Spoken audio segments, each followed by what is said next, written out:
Hey guys, Joshua Gadamu here with another custom Gundam MSA review, and today I'm reviewing a Gouf Heavyarms type. Pretty excited about this figure, and this is just a preview review of it, so I'll actually have a full review later. This being a preview, I tell you how you can make one, and it wasn't too hard, really. Take your standard Zaku 2, you make some cuts in the skirt just for added flexibility. I made a cuts to the bottom of the foot, to the foot joint, kind of curved, kind of a cone shape, top of a cone. So it has a little bit more flexibility in the bottom of the foot, but it doesn't do a lot. But it's okay. There's extra plastic inside of the arm. It's cut real thin. Just take a spare piece of MSIA plastic, cut a thin slip, pop it in there. Pop the arm on. If it has that Zaku 1 articulation that you're going for, great. If it's not enough articulation, take the piece out or add a second piece that's small or a bigger piece. And you just do it until you like it. This guy gave a ton of articulation in the arms because being the Gouf Heavyarms type, his primary source of weaponry is the 5-finger machine gun on each hand, which has extra ammo clips, extra ammo for in these huge clips that fit onto the forearms. Pretty close to the original art, I think. He's got these on the sides. These actually come from the Burning and Rising Gundam, just with the side piece of its skirt on the left and right of the Rising Gundam, and just on the right side of the Burning Gundam.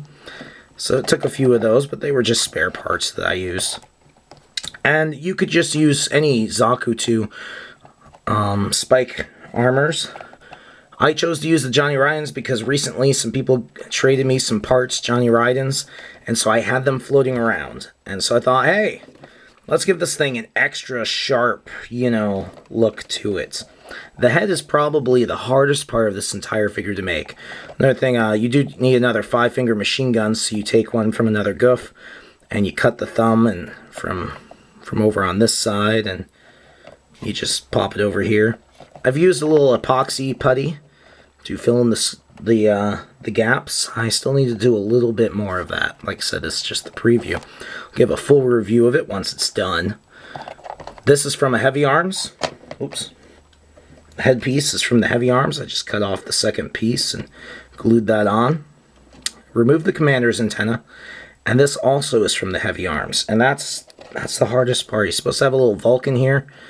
And so Heavyarms was kind of ideal because it has this round little sensor there, and so it looks like a Vulcan. Then you take a further piece of it and you cut that down and you put it there just with some Loctite super glue, and that's really all the changes you need to make a Gouf Heavyarms type. I've seen other people use something else for the ammo clips, big lump of epoxy and things like that.